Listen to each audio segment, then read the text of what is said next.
오랜만입니다. 그동안 독감으로 못 나오셨던 칼 플라라니 사회경제연구소 정태수 소장님 나오셨습니다. 안녕하십니까? 네, 안녕하세요. 네. 소장님이 연속 2주 못 나오셨죠? 네. 예, 3주째 나오셨는데 소장님 어디 갔냐는 문자가 안 왔어요. 네네. 그런데, 예. 위력은 대단합니다. 제가 1월 3일 날 어머니 모시고 어딜 가느라고 하다가 주유소에서 기름을 넣었거든요. 네.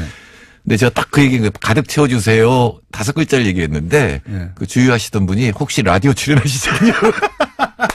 목소리. 예, 목소리만 듣고. 그래서 가득 채워주세요. 예, 5글자 갖고, 그래서 주유하다 말고 나와서 사진 찍었어요, 그분하고. 근데 그분 얘기가, 예. 그분이 이제 거기서 아르바이트 하시는 분 같은데, 최저임금 같은 걸로 도와주셔서 감사하다고. 자. 그래서 오늘 최저임금 이슈가 정해졌군요. 아, 그런가요? 이번 주 주제는 최저임금 관련해서 이제 보수 매체들이 사실은 공격을 뭐 거의 한 2주, 3주 연속으로 지속적으로 했어요. 야, 큰일 났다. 우리나라 망하게 생겼다. 막 자영업자들 다 죽었다. 뭐 이런 식의 보도를 쏟아냈는데 그래서 최저임금 관련한 얘기를 좀 다뤄보겠는데 최저임금을 올리자 야 3당도 일제히 공격을 했죠. 그래서 우선 요 얘기부터 한번 들려드리겠습니다. 그러니까 지금 안철수 대표, 홍준표 대표, 유승민 대표 모두 최저임금에 대해서 이제 문제 삼고 있는데 이분들이 다 공약이었어요. 그렇죠. 예, 기억 안 나시는 분들을 위해서 저희가 오마이TV에서 제작한 요 공약이 어떻게 발표되었고 그리고 최저임금 인상안이 발표되자 어떻게 입장을 바꿨는지 잠깐 들려드리겠습니다. 핵심만. 저는 반드시 임기 내에 10,000원 이상으로 올릴 겁니다. 최저임금 사태는 문재인 정부 불통의 현주소입니다. 자, 내용이 급하게 나가서 놓치신 분들을 위해서 잠시 말씀드리면 저는 거짓말을 하지 않는다. 반드시 지킨다. 최저임금 1만 원으로 만들겠다 했는데 이제 최저임금이 올라가자 이 문재인 불통의 현주소라고 안철수 대표가 말씀하시는 게 나간 거고. 자, 다음 홍준표 대표. 최저임금 1만 원 실현 기호 2번 홍준표. 최저임금까지 급격히 올리고 있으니 이래서야 경제가 살아나고 일자리가 생길 수가 있겠습니까? 네, 마찬가지입니다. 네, 공약이었는데 최저임금이 올라가니까 경제가 죽고 일자리도 없어진다. 최저임금이 올라가니까 일자리가 없어진다. 이렇게 표현했습니다. 한마디로. 자, 유승민 대표도 마찬가지입니다. 지금의 상황에서는 최저임금 인상만이 거의 유일한 해법입니다. 최저임금이나 근로시간 단축이나 정책 절하를 하기를 촉구를 합니다. 자, 유승민 대표도 마찬가지입니다. 거의 유일한 해법이다. 그러면서 이제 유승민 대표는 좀 더 구체적으로 공약을 했어요. 안철수 대표는 임기 내라고 2022년까지죠. 그렇게 되면. 유승민 대표는 2020년까지 10,000원. 근데 이제 지금처럼 급격히 올리면 안 된다고 그랬는데 20년까지 10,000원 올리려면 매년 한 15% 정도 올라가야 돼요. 네. 네. 급격히 올라가야 됩니다. 사실은 당시에 5명의 후보가 3년이냐 5년이냐의 차이가 있었지 다 10,000원까지 올린다는 약속을 했죠. 그렇죠. 둘 중에 하나잖아요. 그러니까 그때 얘기가 거짓말이었던가, 그러니까 속으로는 안 되는데 표 얻으려고 했던가, 아니면은 그때는 맞았는데 지금 1년 사이에 경제가 나빠져서 이제 안 되겠다라고 판단하든가 둘 중에 하나잖아요. 그렇죠. 예, 첫 번째는 이제 얘기할 필요가 없고 거짓말한 거니까. 그럼 1년 만에 경제가 나빠졌냐? 너무 좋아졌어요. 제가 항상 이렇게 운 좋은 정부는 못 봤다 그랬는데 정부 발표 또 하느니 3%로 수정을 했어요. 경제 성장률을. 근데 요새 지난 시간에 지금 그 정부가 지금 잡은 목표치가 달성되기는 어려울 거라고 전망한다고 하셨잖아요. 아니, 통계치로 보면 사실 3%가 안 나와요. 그래서 이게 왜 이랬나 그랬는데 근데 요새 그 세계경제를 보면 넘을 것 같아요. 오히려 정부 전망보다도. 네, IMF 전망이 3.6%인데 요새 보면 한 5% 넘을 것 같아요. 특히 중국이 7% 넘어갔어요 이미. 근데 우리가 굉장히 거기에 영향을 받기 때문에 그러니까 수출이 굉장히 나쁠 때 내수를 늘리느라고 특히 임금을 올리면 문제가 될 수가 있는데 지금 상황이 좋기 때문에 수출과 내수가 동시에 늘어날 때가 제일 좋거든요. 그때는 개혁을 할 수 있는 그 시간입니다. 그래서 지나가봐야 알겠지만 문제 없을 거고 저는 사실 고마워요. 유승민 대표나 이제 홍준표 대표나 이런 얘기하는 게 야, 이렇게 사람들이 서민을 걱정하고 자영업을 걱정했었나? 이렇게 계속 이런 얘기를 해주셨으면 좋겠다는 생각을 하지만 한 1년 지나면은 이분들 얘기가 틀렸다는 게 증명이 될 겁니다. 자, 지금 현재 인상률이 몇 프로였죠? 16.5%. 16.5%. 그러니까 사실은 유승민 대표가 공약한 것과 똑같은 겁니다. 예. 네, 그거는 이제 계속 올리는 거고. 예. 네, 지금 이제 문제는 유승민 대표가 공약했던 수준의 인상률인데 이제 지금은 이제 급격히 올린다고 이제 표현하고 있어요. 예. 예, 걱정하는 게 반청년 반서민 정책이라고 지금 주장하시잖아요. 네. 맞는 얘기일 수도 있는데 그렇게 청년과 서민을 걱정하시는데 청년들은 노동시간을 줄일 거예요. 최저임금이 올라가면. 예. 그러니까 보통 이제 걱정하는 거는 임금이 올라가면 노동시간을 늘릴 것이다라고 하는 게 경제학의 그래프상의 문제인데 가령 대학 등록금을 마련하는 대학생 입장에서 보면 최저임금 단가가 올라가면 등록금 마련하면 노동시간을 줄이지 그거 돈 더 벌겠다고 계속 노동해서 공부시간을 줄이진 않잖아요. 그런 측면도 있습니다. 예, 그래서 있는데. 아마 고용상의 문제는 없을 거고요. 또 하나는 이건데 우리 중소상공인 입장에서 꼭 대학생만 있는 게 아니니까. 네네네. 그 문제가 가령 우리 편의점을 보면 네. 24시간 영업하잖아요. 예. 그 입장에서 보면 굉장히 낭비적인 겁니다. 밤에 2시에서 특히 6시까지라는 거 일때는 손님이 안 오잖아요. 근데 고용을 했잖아요. 네. 그러니까 임금이 나가잖아요. 예. 그러니까 만일에 이분들한테 판단하라 그러면 절대로 고용 안 할 겁니다. 근데 위에서 지금 고용하라 그런 거 아니에요. 네. 이 사람들은 문제가 없어요. 노동시간을 늘리건 줄이건 자기들한테 오는 거는 매출만 늘어나면 되잖아요. 네. 근데 이게 모든 하나만 그렇게 하면 매출이 늘어날 텐데 모든 데가 다 하면 매출이 늘어날 리가 없죠. 예.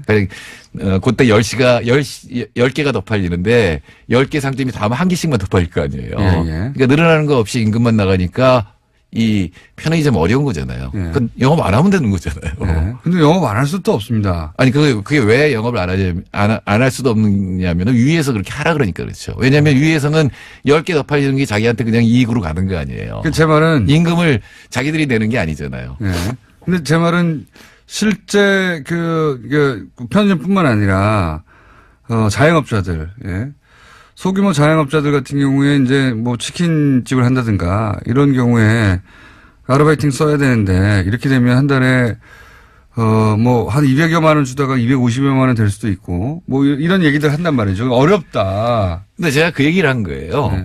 영업시간을 줄이고 모두 같이 줄였다. 네. 라고 하면 치킨을 12시 시킬 걸 미리 시키든가 할 거 아니에요. 네. 미리 산다고요. 그러면은 판매량에는 변화가 없이 노동시간은 줄었잖아요. 그건 생산성이 올라간 거예요. 자영업 입장에서는. 이게 지금 해법은 일하는 시간을 좀 줄여라 전체적으로. 그러니까 일하는 시간을 줄이듯이 이렇게 생산성이 올라가는 방법들이 나온다는 거죠. 앞으로 이렇게 가면. 예, 물론 아르바이트 하는 쪽에서는 노동 강도가 강해졌다고 얘기를 할 수가 있겠는데 대신에 단가가 올라간 거잖아요. 시급이. 그러니까 그런 식으로 해서 생산성 향상분이 이 임금 올라간 거를 흡수하는 게 분명히 있거든요. 그게 실제 이런 예, 현실에서 일어나는 일입니다. 실제 이런 정책을 쓰게 되면 결국 그런 방향으로 가게 됩니까? 네. 그리고 전체 수요는 아까 말씀드린 듯이 경제가 좋기 때문에 전체 수요 늘어나요. 그렇기 때문에 생산성 향상분하고 수요 증가분 때문에 현재는 이 충격이 다 흡수될 수 있는 그런 거다. 정도의 예, 그리고 이게 상황이다. 전 세계적으로 여태까지 최저임금을 올렸을 때 네. 어떤 일이 벌어지느냐는 고용에 효과가 없다. 네. 그러니까 늘어나지도 않고 줄어들지도 않는다. 였고 네. 그다음에 그게 전 세계적인 사례다. 예, 여태까지 수천 개의 사례를 학자들이 연구를 했거든요. 근데 예, 최저임금이 이만큼 올랐을 때 그러면 각국의 경제 상황은 조금씩 다르겠지만 각국에 미친 영향을 사례를 연구해 보면 네, 90% 이상이 고용에 영향이 없다예요. 그런 영향이 사실은 예, 없다. 예, 아. 그 생산성 흡수를 하거든요. 생산성을 향상시켜서 흡수를 하는 게 작용을 하기 때문에 고용에 영향이 없습니다. 그러니까 그건 뭐 지금 제가 자신 있게 얘기할 수 있는데 더구나 경제가 좋아져요. 그래서 문제가 없을 겁니다. 게다가 정부가 지금 일부 지원해 준다는 거 아니겠습니까? 네네, 이거는 혹시나 그렇게 생산성 향상이라든가 이런 게 흡수하지 못하면 진짜 어려울 수 있으니까 일부 이제 지원을 해줘서 그 충격을 흡수해 주겠다는 거거든요. 자, 그러면 이제 정책 입안자의 관점에서 그리고 이제 지금 그 소장님처럼 전 세계 사례를 그동안 연구해 온 연구자의 입장에서 개별적으로는 어떤 집은 조금 더 힘들고 어떤 집은 덜 힘들 수 있지만 업소가 경제 전체로 보자면 결국은 이 정도 다 흡수하게 되어 있다. 그리고 그러니까 어쩌면은 이 자영업자나 이런 쪽에서 그동안의 비합리적인 일들이 있잖아요. 제가 말씀드린 밤새 영업. 식당이나 뭐 이런 데서 밤새 영업하는 거 사실 굉장히 비효율적인 거거든요. 임금이 너무 낮기 때문에 그런 일을 했던 거예요. 어떻게 보면. 24시간 예를 들어서 가게를 했는데 어떤 가게가. 네. 그러면 이렇게 되면 보다 효율적인 운영을 하도록 바뀌게 되어 있다. 네. 물론 소비자 입장에서는 아무 때나 사던 거 못하게 되겠죠. 네. 그거는 3시간 문 닫는다든가 24시간. 네, 근데 그게 정확하면 3시간 전에 살 거 아니에요. 그러니까 그게 사실 유럽에 가면 6시 되면 다 닫잖아요. 불편해요. 불편하죠. 한국에 살다가. 한국에 살다가 그게 불편한데. 한국에 그거는 살다가 거기 가면 이 사람들 왜 이렇게 일찍 문 닫아 이렇게. 네, 되죠. 이거야말로 이제 우리가 판단할 거예요. 우리가 어떻게 행동하는 게 남들한테도 이익이고 나한테도 좋은 일인지. 이 말씀은 이런 거네요. 그러니까 결국은 이제 그 임금이 조금씩 더 올라가고, 예. 그게 이제 자영업자의 관점에서 당장 힘들어 보이지만 결국은 효율을 더 높이고 혹은 삶의 방향도 좀 바꾸게 되고 점점 그 방향으로 가는 게 맞지 않냐. 네, 그러니까 1인당 GDP 3만 달러의 삶이라는 거는 예. 집처럼 살면 안 돼요. 못 살아요, 그렇게 하면. 그러니까 외국에 가서 불편한 것 중에 하나는 거기 임금이 너무 높기 때문에 우리한테 지금 제공되는 서비스가 제공 안 되는 거거든요. 막 밤에 막 주문해도 막 오고 이거는 사실 이제 없어져야 되는 어떤 상황이라고 봐야 되는 거지. 그러니까 소비자들이 약간의 불편을 감수하면 최저임금의 효과는 그 충격파는 없을 것이다라는 게 제 생각이고. 그러니까 내가 조금만 불편하면 다 같이 불편한 게 아니라 그게 정상인 거고 남을 생각하는 삶에 우리 맞게. 익숙해졌으니까요. 근데 예, 어떡합니까? 너무 익숙해졌죠. 예. 아무 때나 배달하고 24시간 식당도 막 있어야 되고. 네, 임금이 너무 낮아졌기 때문에 그런 게 가능한 거죠. 그게 좀 올라가면 그런 정도의 불편 같은 거는 감수해야죠. 자, 근데 이제 개별적으로 힘든 분들의 이제 인터뷰를 따서 최저임금으로 다 망하게 생겼다고 하는 것도 과장이긴 하지만 그건 과장입니다. 분명히 정치적 목적을 가지고 이제 보수 매체들이 그렇게 공격하고 있는데 거꾸로 이런 정책, 그러니까 지원하는 정책 효과 냅니까? 네. 그러니까 과도기적으로는 효과가 있을 수가 있죠. 근데 전체적으로는 충격이 흡수되는 동안 지원될 수가 있는 거고요. 저는 또 정부가 이 지원하는 것도 신청하게 하지 말고 그냥 통장에 그냥 집어넣어줬으면 좋겠어요. 이미 다 파악하고 있을 거 아니에요? 알겠습니다. 집어넣어주고 거기에 대해서 불만 있는 사람들이 더 달라고 하든가 이렇게 하면. 정태인 소장님이었습니다.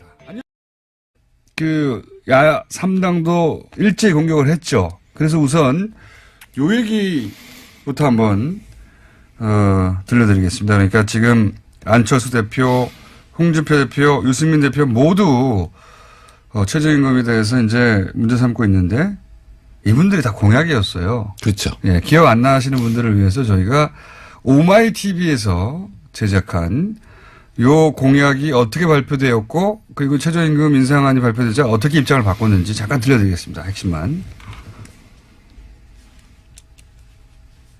저는 반드시 임기 내에 10,000원 이상으로 올릴 겁니다. 최저임금 사태는 문재인 정부 불통의 임금이 올라가니까 일자리가 없어진다 이렇게 표현했습니다. 한마디로. 자, 유승민 대표도 마찬가지입니다.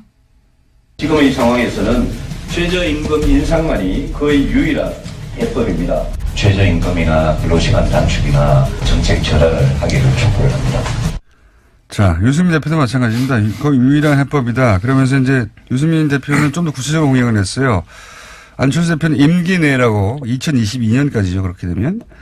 유승민 대표는 2020년까지 10,000원. 근데 이제 지금처럼 급격히 올리면 안 된다고 그랬는데 20년까지 10,000원 올리려면 매년 한 15% 정도 올라가야 돼요. 네. 네. 급격히 올라가야 됩니다. 사실은. 사실은 당시에 5명의 후보가 3년이